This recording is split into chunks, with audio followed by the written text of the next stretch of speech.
Here's one of the most important, life-altering, soul-satisfying truths I have ever discovered. Our Father's name is most hallowed in us when we are most happy in Him, especially during cancer or the loss of a husband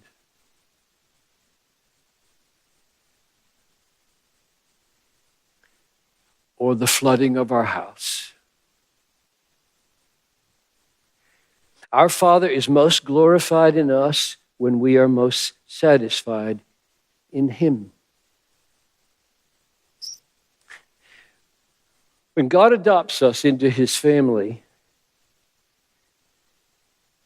and He makes the ultimate goal that He would be made much of forever, that His greatness, His beauty, His worth would be treasured above all things, when He does that, He's not a deranged egomaniac. He's a loving Father. Because He is setting at the center of the family the one reality with a capital R. He's setting at the center of the family the one reality in all the universe that would satisfy our souls forever. Himself. And He is summoning us not just to regard Him as supremely valuable, but to enjoy Him as supremely valuable forever.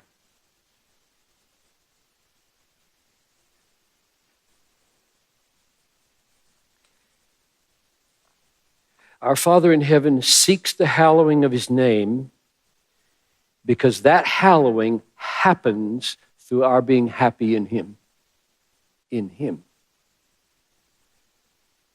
If you find your Father ho-hum, test yourself. If you find your Heavenly Father ho-hum, and really it's the game, it's Clemson football, or your Vikings are playing this afternoon, or it's your girlfriend, boyfriend, it's pizza, Diet Coke. If you find that your Father is ho-hum, these are my treasures, you cannot hallow His name. You can say things, you can go to worship services, you can do this, but you cannot hallow His name because your heart is in another place. Where your treasure is, there will your heart be. Our Father seeks our praise because the essence of praising is prizing. Or our Father seeks our praise because the very heart of praise is finding pleasure in His supreme value. And if that is missing, praise is empty.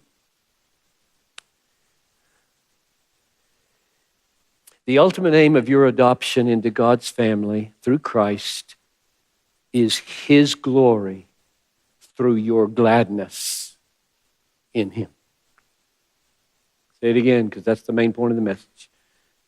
The ultimate aim of your adoption into God's no ordinary family is that you would bring glory to your no ordinary Father through being glad in Him more than you're glad in your life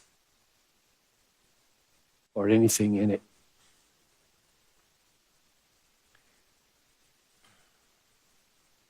Come what may. Come what may.